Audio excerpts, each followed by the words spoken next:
Il y a un moment, un seul changement électrique, où tout bascule. Vous arrêtez de courir après les autres, de supplier, de trop vous justifier.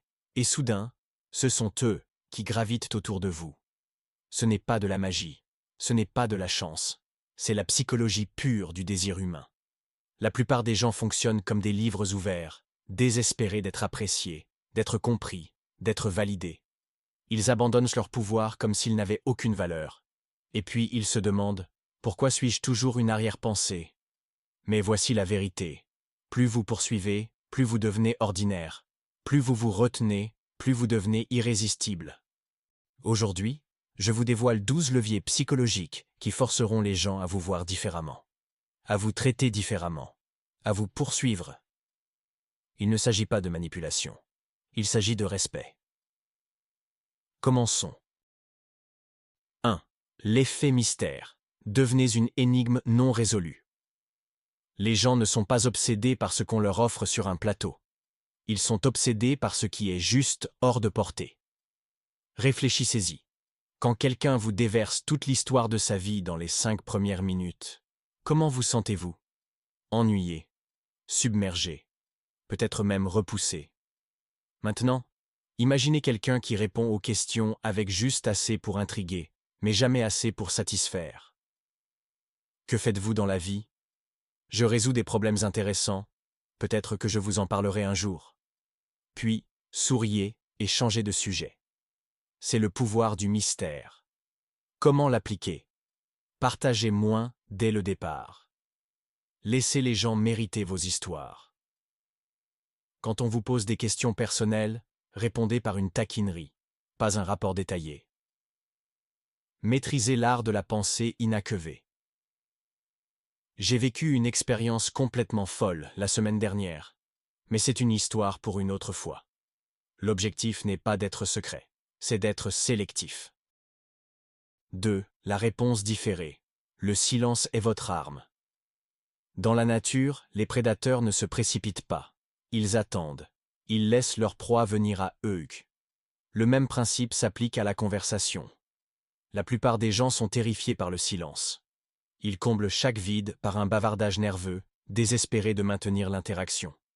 Mais quand vous faites une pause, quand vous laissez une question en suspens pendant seulement 3 secondes, quelque chose de puissant se produit. L'autre personne commence à douter d'elle-même. Elle se demande si elle a dit quelque chose de mal. Elle s'efforce de reconquérir votre attention. Pour mettre cela en pratique, quand on vous pose une question, comptez jusqu'à 3 dans votre tête avant de répondre. Si quelqu'un dit quelque chose de provoquant, répondez par un sourire lent plutôt que des mots immédiats. En groupe, parlez en dernier. Laissez les autres se battre pour attirer l'attention pendant que vous observez. Le silence n'est pas vide, c'est du contrôle.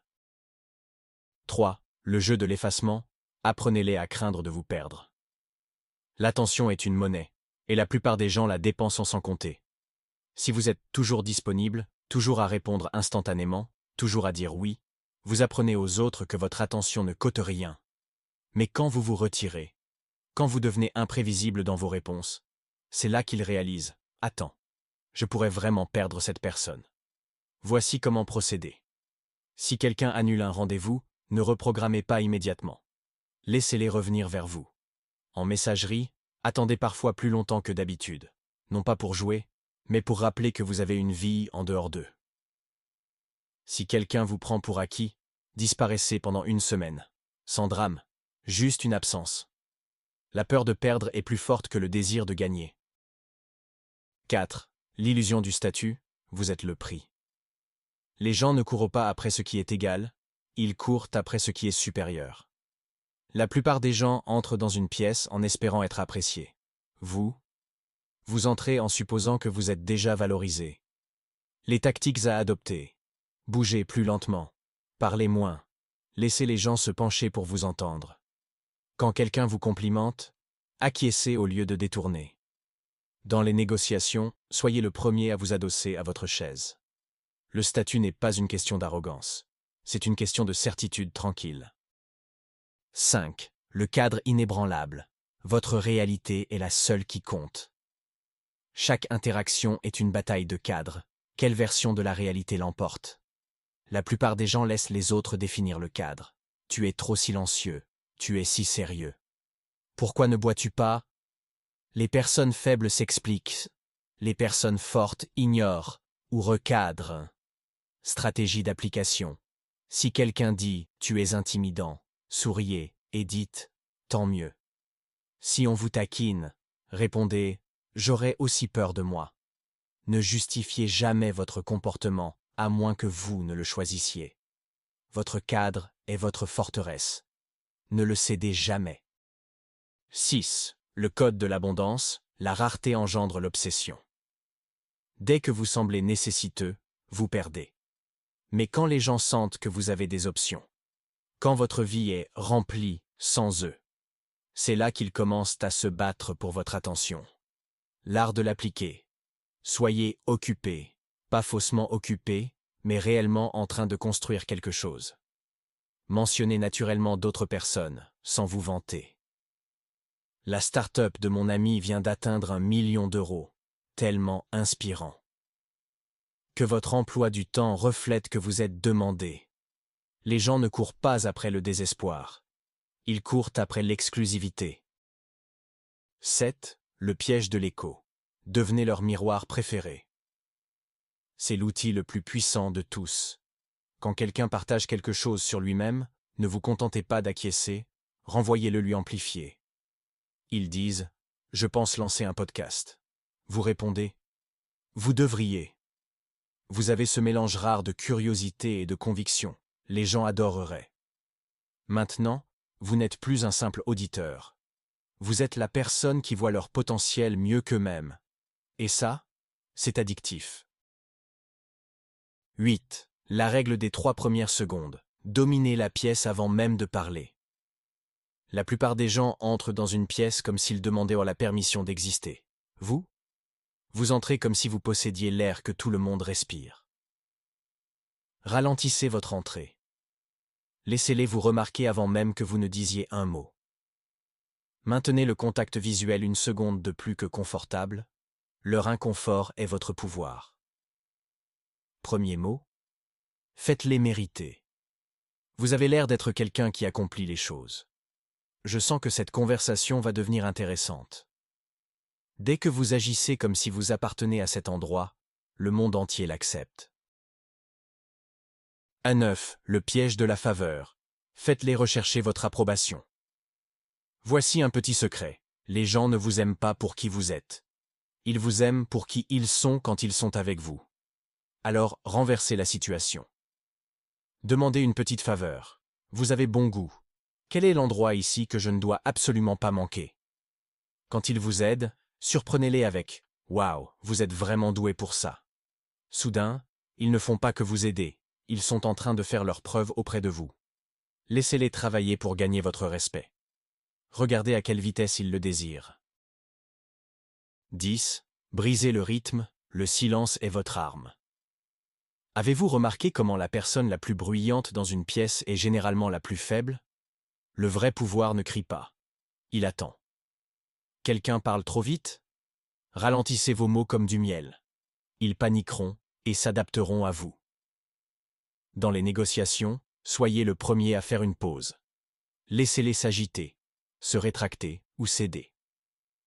S'ils vous interrompent, arrêtez-vous en pleine phrase. Levez un sourcil. Regardez-les supplier pour que vous continuiez. Contrôlez le tempo et vous contrôlez le jeu. 11. Le lecteur d'esprit. Comment entrer dans leur tête? Les gens oublieront ce que vous avez dit, ils oublieront ce que vous avez fait, mais ils n'oublieront jamais ce que vous leur avez fait ressentir. Alors faites-leur sentir qu'ils sont vus. Lancez une lecture à froid. Vous êtes le genre de personne calme en apparence, mais votre esprit ne s'arrête jamais. Quand il s'étonne, souriez en coin. Je ne manque pas grand-chose. Boum. Vous n'êtes plus une simple personne, vous êtes celui qui les comprend vraiment. Et ça, c'est addictif. 12. La règle de l'unique faiblesse, comment être fort sans être froid. La plupart des gens s'y prennent totalement mal. Soit ils partagent trop, désespérés de créer un lien, ou ne partagent jamais et semblent robotiques. Voici la solution. Révélez une vulnérabilité, mais rendez-la stratégique. J'étais nul à ça avant, jusqu'à ce que je découvre le pouvoir du silence. Ça m'a pris des années pour comprendre, mais c'est maintenant mon arme secrète. Montrez juste assez d'humanité pour être accessible, mais jamais assez pour paraître faible. Le changement final. Il ne s'agit pas de jouer à des jeux. Il s'agit de vous respecter suffisamment pour arrêter de tout donner gratuitement. Désormais, vous êtes le mystère, pas le livre ouvert. Vous êtes le prix, pas celui qui poursuit. Vous êtes celui qui choisit, pas celui qui supplie d'être choisi. Et quand vous opérez ce changement, ils le remarqueront, ils vous poursuivront, ils s'en souviendront. Parce que vous n'êtes plus simplement une option parmi d'autres, vous êtes la seule qui compte. Maintenant, allez-y, agissez ainsi, et regardez comment le monde se plie pour vous rencontrer. Ou continuez à faire ce que vous avez toujours fait, et restez exactement où vous êtes. Le choix, le vôtre. Abonnez-vous. Parce que ça, ce n'est que le début.